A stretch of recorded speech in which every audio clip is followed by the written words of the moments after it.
చూస్తున్నాం. రెండవ మాటగా పాపుల మార్గమున నిలవక, మనము ఆ పాప మార్గంలో నడవకుండా ఉండగలిగాలంటే యేసు ప్రభు అని ఒక మాట చెప్తుంది. యేసు తనను నమ్మిన యోగులతో మీరు నా వాక్యమందు నిలిచిన వారైతే, మనం పాప మార్గంలో నిలవకుండా ఉండాలంటే ప్రభువు యొక్క వాక్యములో మనము నిలవబడాలి. ఇక్కడ ఒక మాట చూస్తున్నాం, తనను నమ్మిన యూదులతో అంటే యూదులందరూ ఆయన నమ్మలేరు. ఆయన స్వకీయుల ఎందుకు వచ్చింది కానీ ఆయనను వాళ్ళు అంగీకరించలేదు. ఆయనకే వాళ్ళు వ్యతిరేకంగా ఉన్నారు. మరి ఈ రోజు కూడా యేసు ప్రభువును ఆ ప్రాంతంలో ఉన్నవారు ఆ యూదులు నమ్మడం లేదు అనే ఒక మాట ఉంది. అది నిజమా కాదో మనకైతే తెలియదు. కానీ అందుకనే యూదులతో అనకుండా తనను నమ్మిన యూదులతో, ఎవరైతే ఆయన విశ్వాసం నుంచి ఆయన సొంత రక్షణని అంగీకరిస్తారో వారితో అంటున్నాడు, మీరు నా వాక్యం ముందు నిలిచిన వారైతే పాపం మార్గమున నిలవకుండా ఉండగలగాలంటే మనం దేవుని యొక్క వాక్యం ముందు నిలిచిన వాళ్ళమై ఉండాలి. అదే రీతిగా మరి నాకు శిష్యులై ఉండి సత్యమును గ్రహించదు. సత్యము అంటే యేసు ప్రభువే సత్యము గ్రహించదు.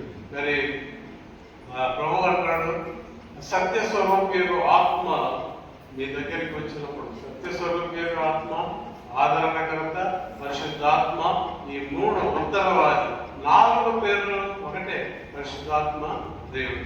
ప్రభు అంటాడు, మరి పరిశుద్ధాత్మ దేవుడి దగ్గరికి వచ్చినప్పుడు మిమ్మల్ని సర్వసత్యంలోనికి నడిపిస్తాడు.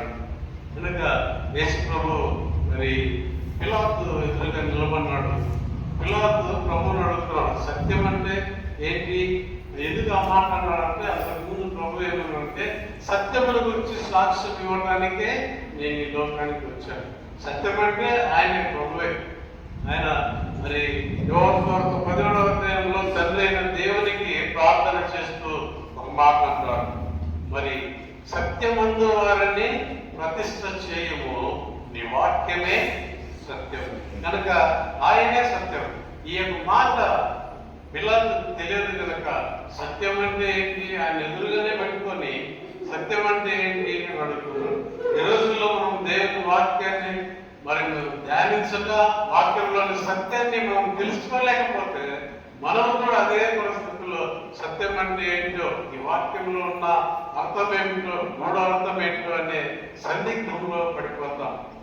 అయితే పిలాతుకు తెలియని విషయం ఒకటి ఉంది. అదేంటంటే, ఇప్పుడు యేసు పిలాతు ఎదురుగా ఆ యొక్క జడ్జిమెంట్ కోసం, తీర్పు కోసం నిలబడ్డాడు. పిలాతుకు తెలియని విషయం ఏంటంటే, అదే పిలాతు ఒకరోజు యేసు ప్రభు ఎదుట ఆయన ఎదుట తీర్పులో నిలవబడాలి. ఒకవేళ దేవుని వాక్యము ఏంటో తెలుసుకొని ఆయన విశ్వసించినట్లయితే ఆ మాట అడిగేవాడు కాదు. సత్యం అంటే ఏమిటి, నేను ఈరోజు ఈయన నా ఎదురులో ఉన్నాడు, ఒకనొకడు నేను ఆ దోల సింహాసనము ఎదుట తీర్పులో నేను కూడా ఉండాలి అనే సత్యాన్ని అందరూ గ్రహించి ఉండేవాడు.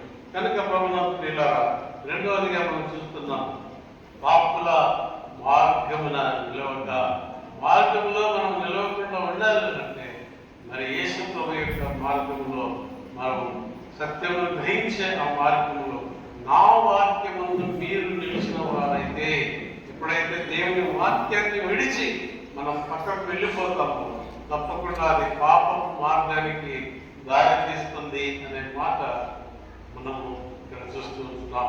ఇక మూడవ మాట మనం గమనించినట్లయితే, కూర్చుండక, ఒకటి నడవక, రెండవది నిలవక, మూడవది కూర్చుండక. అపహాసకులు కూర్చున్న చోట కూర్చుండక. అపహాసకులు అంటే ఇతరులను చూసి నవ్వేవాళ్ళు, ఇతరులను చూసి వాళ్ళ స్థితిని బట్టి హేళన చేసేవాళ్ళు, లేకపోతే లోకానుసారమైన మాటలతో ఇతరులను విసిగించేవాళ్ళు అని మనం చూస్తున్నాం. అపహాసకులు కూర్చుండే చోట కూర్చుండక. సాధారణంగా ఇంతకుముందు మేము స్కూల్లో ఉన్నప్పుడు సండే స్కూల్కి కానీ లేకపోతే చర్చికి కానీ నేను రెగ్యులర్గా వెళ్తుండేవాళ్ళు. కొంతమంది తెలిసిన వాళ్ళు ఆ చిల్డ్రన్స్ పార్క్ ఉండేది, ఆ పార్క్ దగ్గర లేకపోతే ఆ టోల్నాక దగ్గర ఒక హోటల్ ఉండేది. ఆ హోటల్ దగ్గర కొంతమంది ఉంటారు. ఈ చర్చికి పోయి బైబిల్ చేత పట్టుకుంటే పోతుంటే వాళ్ళని చూసి నవ్వుతున్నారు. వాళ్ళు క్రైస్తవులే, మన తెలుగు వాళ్ళు కూడా అంత భక్తుడు పోతున్నాడు అనేది ఒకరిలో చెప్పుకొని నవ్వటం ఇలాంటి ఇప్పుడు చదివి ఇప్పుడు లేవనుకోండి. అప్పట్లో మేము వాటిని ఫేస్ చేశాము. భక్తుడు పోతున్నాడు, దీనికి పోతున్నాడు అని. వీళ్ళంతా వాళ్ళు ఎవరో అన్యులు కాదు, అన్యులైతే అది వేరే సంగతి. తెలుగు వాళ్ళే, క్రైస్తవులే వాళ్ళ ఇతరులను చూసి ఏలనా భావంతో మాట్లాడేవారు కనుక నేను అపహాస్యకులు కూర్చుండక లూకాసు వార్త 2:55 చూడండి.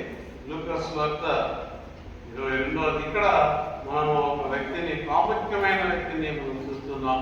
లూకాసు వార్త 22:55.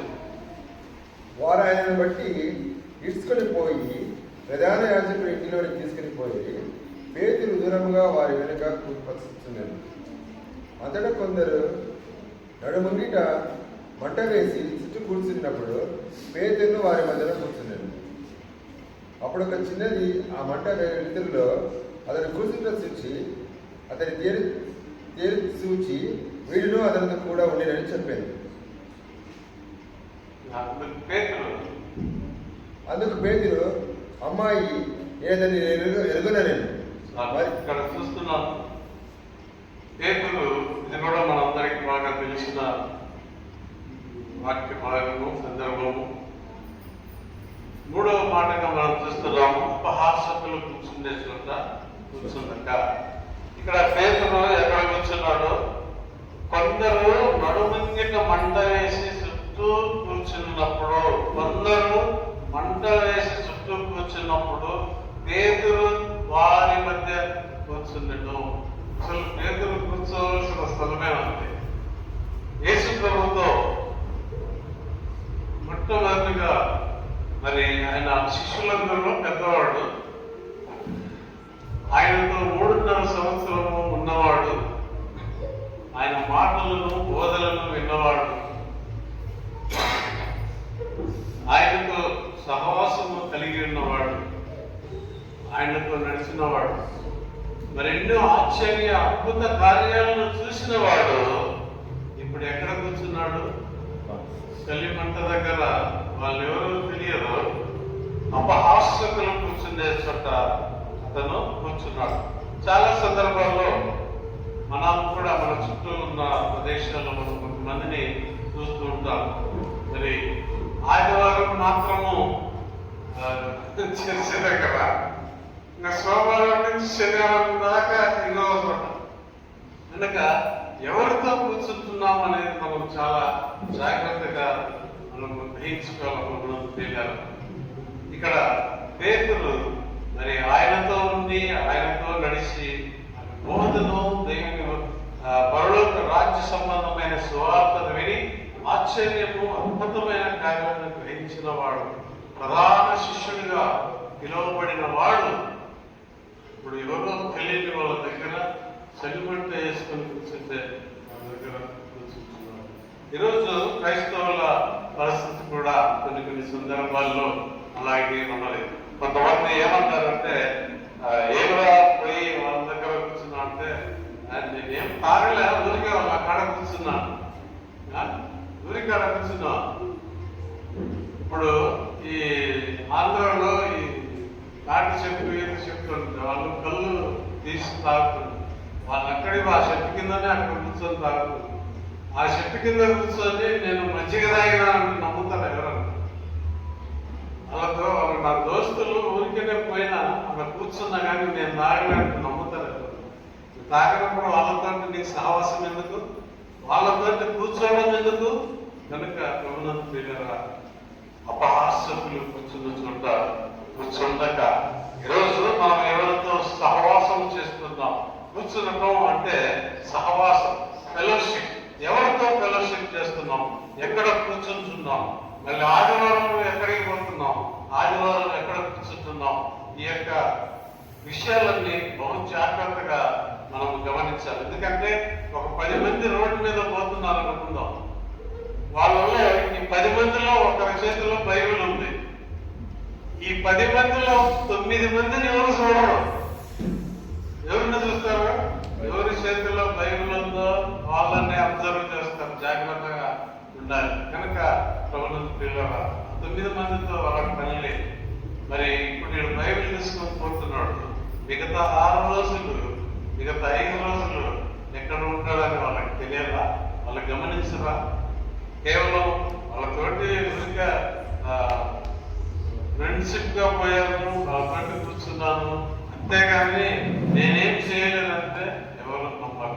కనుక ఒకవేళ చేయకపోయినా కూడా ఆ సహవాసమే మంచిది కాదు. కనుక పిల్లల పేదలను వారి మధ్య కూర్చున్నది ప్రభుత్వం ఉన్నవాడు ఇప్పుడు అన్యుల మధ్య లేకపోతే అపహాసకుల మధ్య కూర్చున్నాడు. ఎఫెసీ పత్రిక 2వ అధ్యాయం 7వ వచనం చూద్దాం.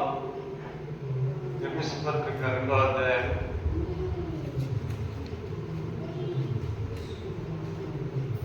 2:7.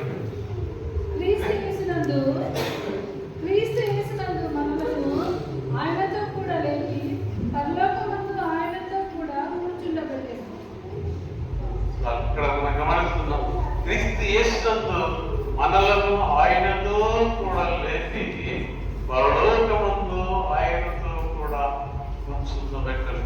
ఈరోజు మనం ఎక్కడ కూర్చుంటున్నాం, ఎవరితో సహవాసం చేస్తున్నాం? ఒకరోజు మరి ఆ సహవాసం సరైనది కాకపోతే, అది వాక్యానుసారమైనది కాకపోతే, ఒకరోజు నరకములో ఉండవలసిన పరిస్థితి వీళ్ళ. కనుక మరి పౌలు గారు ఏం చెప్తున్నాడంటే, క్రీస్తు యేసు నందు మనలను ఆయనతో కూడా లేపి పరలోకముందు ఆయనతో కూడా కూర్చుండబెట్టెను. కనుక పిల్లల మన యొక్క క్రైస్తవ విశ్వాసుల యొక్క టార్గెట్ అంతా కూడా ఏంటంటే ఆ పరలోక రాజ్యము చేరాలని. ఎవరు కూడా మరి వాడు ఒక దొంగ అయినా సరే, మరి ఏదైనా చెడు పనులు చేసేవాడైనా సరే, వాడిని అడగండి నువ్వు పరలోకానికి పోతావా, నరకానికి పోతావా అంటే, వాడు చేసే పనులు తప్పైనా సరే నేను పరలోకానికి పోవాలని. ఎలా సాధ్యం? అది ఎక్కడ కూర్చుంటున్నాం, ఎవరితో సహవాసం చేస్తున్నాం? నీవు కూర్చోటం, నీ సహవాసమే ఒకనొక దినాన నీవు ఎక్కడ ఉన్నారో నిర్ణయిస్తుంది. కనుక అపహాసకులు కూర్చుని చోట కూర్చోక దేవుని యొక్క వాక్యం నివారణం ధ్యానించినప్పుడు, ఆయన వాక్యమును మనం నిలిచినప్పుడు, మరి అపహాసకులతో కూర్చున్నాక మరి దేవుని బిడ్డలకు మనము సహవాసములో నిలిచి ఉన్నప్పుడు ఆయన ఏమంటున్నాడంటే, ఆయనతో కూడా లేపి పరలోకమందు ఆయనతో కూడా కూర్చుండబెట్టెను. ఈరోజు మనం ఎక్కడ కూర్చుంటున్నాము మనం బహు జాగ్రత్తగా మనము పరీక్షించుకోవాలి. కనుక పిల్లరా మనము ఇక చివరిగా ఒక వచనం చూద్దాం. ప్రకటన గ్రంథము 1వ అధ్యాయం 3వ వచనం. ప్రకటన గ్రంథం 1వ అధ్యాయం 3వ వచనం. సమయం సమీపించినది కనుక ఈ ప్రవచన వాక్యములు చదువువాడును వాటిని విని ఇందులో రాయబడిన సంగతులు గ్రహించుకున్న వారు ధన్యుడు. మన టాపిక్ ఈరోజు ధన్యుడు. ఎవరు ధన్యుడు అంటే, చదువుతున్న వాక్య భాగంలో దుష్టుల ఆలోచన చుట్టూ నడవక, పాపుల మార్గంలో నిలవక, అపహాస్యములు కూర్చున్న చోట కూర్చుండక అనే మాటను బట్టి 3 వ్యక్తులను బైబిల్లో మనము చూసాం. మొదటిది మరి దుష్టుల ఆలోచన చొప్పున నడవక అంటే, రాజైన రెహబాము అతను చేసిన ఒక పొరపాటును బట్టి, అతను చేసిన మరి దుష్ట స్నేహితులు చెప్పిన ఆలోచన అనుసరించడం బట్టి ఇశ్రాయేలు యొక్క రాజ్యం రెండుగా విడిపోయి మరలా అది సరి చేయలేని పరిస్థితుల్లో ఉండిపోయింది. ఈరోజు మనము ఎటువంటి మార్గంలో ఎవరి ఆలోచనలో చుట్టూ నడుస్తున్నాము, ఒకనొక దినం వస్తుంది మనం తిరిగి సరి చేయలేని పరిస్థితుల్లో పడిపోతాం. కనుక మనం జాగ్రత్తగా మరి దుస్తుల ఆలోచన చొప్పున నడవక ప్రభు యొక్క వాక్యమందు మరి నడవలసిన వారు. అదే రీతిగా మరి పాపుల మార్గంలో ఏ రీతిగా యోసేపు అతన్ని ఎంతగా ప్రేరేపించిన అటువంటి సందర్భాల్లో అతన్ని ఒత్తిడి చేసినప్పటికీ కూడా దాని నుంచి దూరముగా ఏ రీతిగా పరిగెత్తాడు. మరి యోసేపు ఎంతో ఉన్నతమైన స్థితికి దేవుడు తీసుకుని వచ్చింటున్నాడు ప్రియుల. అదే రీతిగా మూడవదిగా అపహాస్యకులు కూర్చున్న చోట కూర్చున్నాక పేతురు కొంచెం కూడని స్థలంలో కొంచెం కూడని వారి